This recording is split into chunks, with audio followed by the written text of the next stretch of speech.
and welcome back to this series in nursing specialties, and today we're doing episode number 5 on oncology nursing.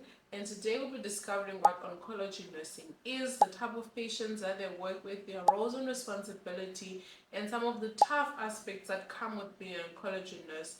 And obviously we're going to end it off with how much these oncology nurses actually earn and the type of settings that they can work in. Oncology nursing is a nursing specialty that focuses on caring for patients with cancer at different stages.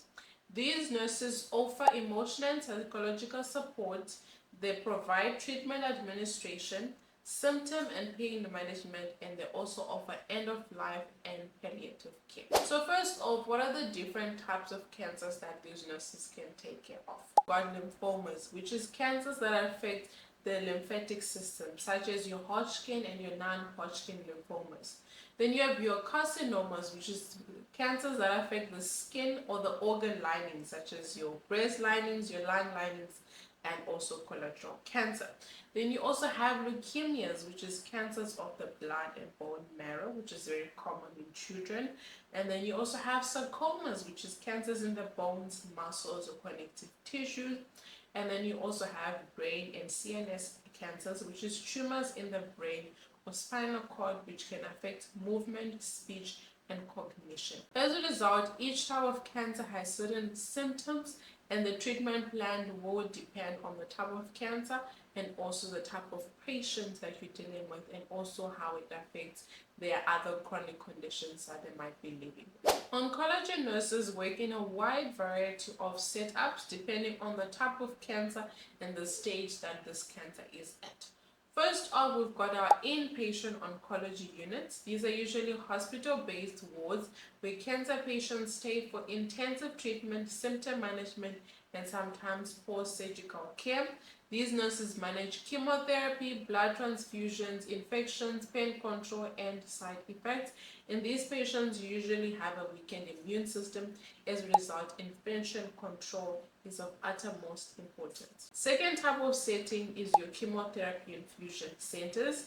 This is usually your outpatient clinics where the patients will come for their chemotherapy infusions. So the nurses have to handle the preparation and administration of these chemo treatments, and you also have to handle the side effects that come with it. And also you need to manage whether the patient has a chemo port or whether you're putting in peripheral IV line. The third type of setup is your radiation therapy units. This is where nurses prepare the patients for radiation treatment and managing the symptoms or the side effects that come up as a result, which is usually pain, and managing for any burn to the area. The next setup is your palliative or your hospice care. So this is patients that are having end-of-life care where they're at the end of the stage of their chemo, and usually this is the time where you're just providing comfort for these patients. So these patients either have gone through all the chemo regimens, have gone through radiation, operations, etc. Or sometimes the patients that find out about their cancer late in life, and as a result they're just being made comfortable. Or sometimes even patients don't want to go through treatment at all, even if they find cancer early on in life, and it's now just about providing comfort. So this is where you are managing the symptoms, giving analgesia to keep these patients comfortable, and just making sure these patients are safe and they're not in any pain at all. And these type of setups usually can happen in a home setup where the patient wants to die at home and be comfortable in their own home, or it can happen in a retirement setup or a hospice care where the family members have ability to go in and out, and you're keeping these patients comfortable. Now the next setting these nurses can work in is in a bone marrow or a stem cell transplant unit, and where they specialize with patients receiving bone marrow or stem cell transplants, often for blood cancers like leukemia and lymphoma. And you have to keep everything very sterile. You have to have good infection control because these patients are highly susceptible to receiving infections, and these infections can actually kill them much quicker than it would someone without cancer. And then the last unit is your surgical oncology ward, where patients are undergoing operations, whether they are removing the tumor, and this is usually after chemotherapy and radiation, and this is also wards where patients that have like a breast cancer, where you're removing the breast, having like breast mastectomies and things like that. And this is usually where patients come, have their operations, you make them comfortable, and then you send them off. So number one, they do assessment and education, which is explaining the treatment plan for the cancer, the risk and expected side effects of the chemotherapy or the radiation that they're going under. Secondly, they administer chemotherapy and treatments, and as a result, they need to know how to handle toxic medications safely. 3, they need to monitor for side effects and emergencies such as watching for nausea, fatigue, infections, allergy reactions, organ damage, etc. Next up, they need to manage pain and symptoms using opioids, anti-nausea medication, IV fluids, and oxygen therapy. And also they need to provide emotional and end-of-life support by providing comfort, care, grief support, and palliative intervention. So these oncology nurses can specialize where they work in the following ways. So first up, you can have a chemo nurse who just specializes in administering chemo care, and they make sure that it is mixed, administered, and disposed of safely. Secondly, you can have your radiation oncology nurse, where they're just assisting patients who are getting radiation, and this can be preparation through filling the paperwork, doing the actual radiation with the radiographer, managing for any burns, if there's any side effects that the patient experiences while they're having radiation, and also providing health education and comfort. Third specialization is your pediatric oncology nurse, which is a nurse that focuses on cancers that are specifically for children. And lastly, you can have a hematology oncology nurse, where you just specialize on cancers that have to do with blood.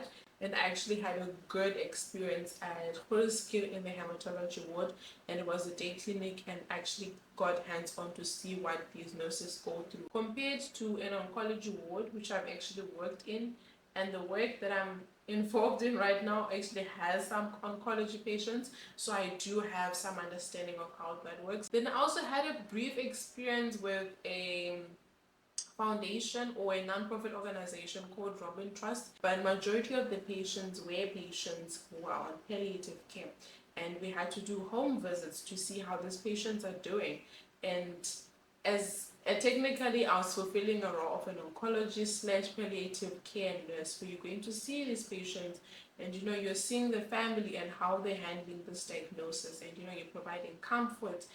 If there's any interventions that need to occur, like the patient is not breathing well, their sugars are not managed, blood pressures are not managed, any care that this patient needs, you need to be able to provide. So there's different ways that you can use your oncology training, and it can happen in so many different setups. So there's a few big responsibilities that oncology nurses have to manage. First is you need to know how to take care of a chemo port. So a chemo port is a small device that is implanted under the skin, and it has access to your major veins. And this will help you to gain access so that you can provide IV medication and also the chemotherapy.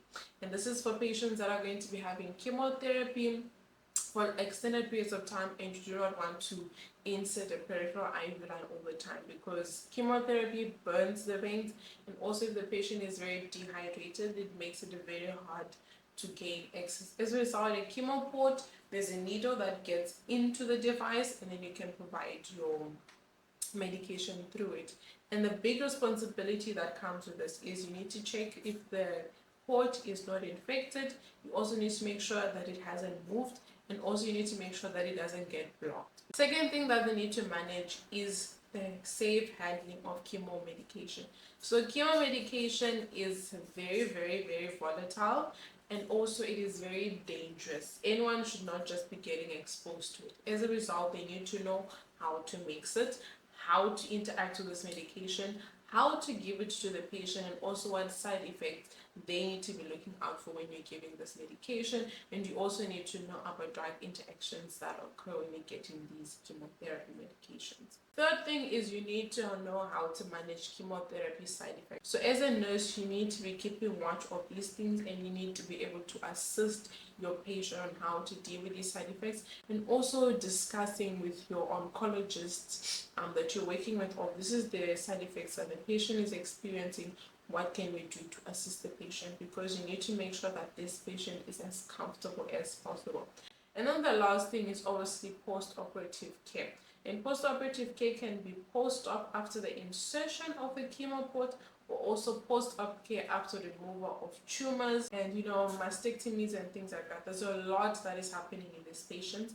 They're dealing either with the grief of losing their breast, or they are now in a recovery state of their cancer if the cancer was removed, and you need to be able to guide them through this remission stage. So we need to discuss about the emotional aspect of being an oncology nurse. So cancer doesn't just affect the body, it affects the mind and emotions too. As a result, oncology nurses play a crucial role in providing emotional, psychological, and social support to both patients and their families. And they will experience a whole range of emotions, from fear and anxiety about the treatment, survival, side effects, depression and hopelessness, body image issues such as when you lose your hair, surgical scars, weight changes, when you're having mastectomies, you're losing your breast, and things like that.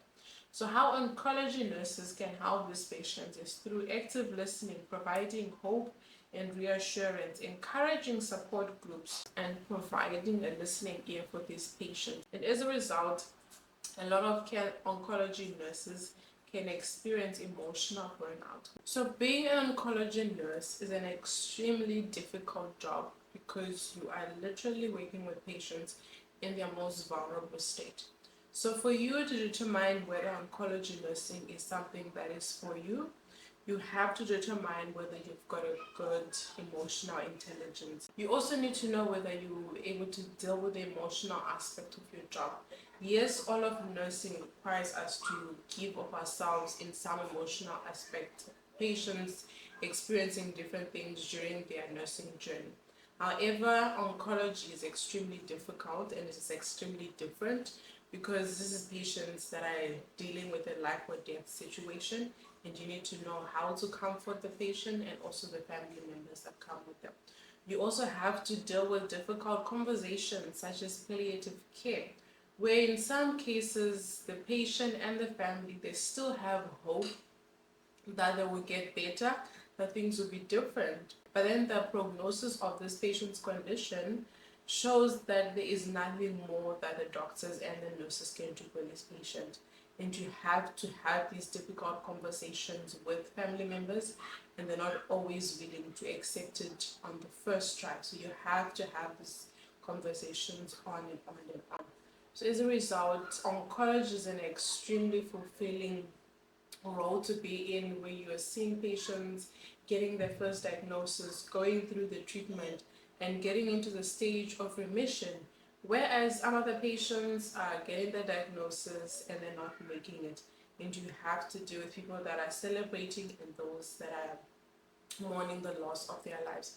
So it is an extremely rewarding but also very difficult place to be in, and there's different roles and settings that you can get yourself involved in.